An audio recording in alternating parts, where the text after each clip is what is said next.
தமிழ்நாட்டுக்கு மட்டுமான தமிழ் கடவுளா, சனாதன தர்மத்துக்கான கடவுளா, திராவிட கடவுளா? இன்னைக்கு அவங்க எல்லாத்தையும் நம்ம ஒரு ஜாதிக்குள் அடக்கி அவங்க இந்த ஜாதி என்கின்ற ஒரு முத்திரையை குத்தி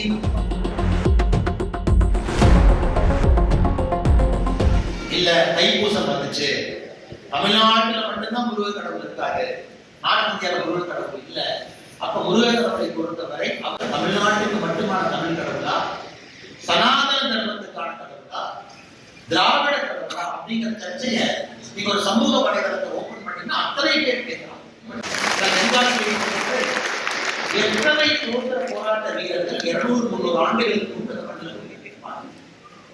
அது ஒரு காலம். அத்தனை மனிதர்கள் அவங்க எல்லாத்தையும் நம்ம ஒரு ஜாதிக்குள் அடக்கி அவங்க இந்த ஜாதி என்கின்ற ஒரு முத்திரையை குத்தி இந்திய எல்லாருக்குமே ஒரு விஸ்தாரமான பார்வை இருந்துச்சு. யாருமே தெற்காசிக்காக போராடுங்க.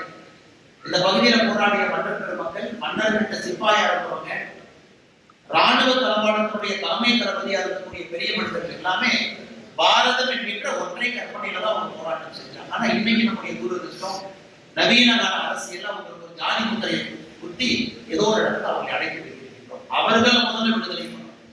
எனக்கு ஆன்மீகத்தினுடைய முதல் விடுதலை யாருக்கு கிடைக்கிறது என்றால் இந்த பகுதியினுடைய நிறைய தலைவர்கள் ஜாதி முத்திரை இன்னைக்கு வரும்போது எனக்கு ஒரு இடத்துல நெஞ்சம் அப்படியே கொஞ்சம் கடமா இருக்கு.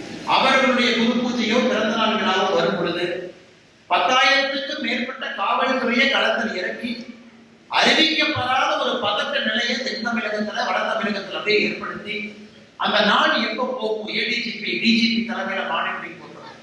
முதல்ல அவர்களுக்கு எல்லாம் நல்ல ஆன்மீக புரிதல் வரும் பொழுது விடுதலை நாம்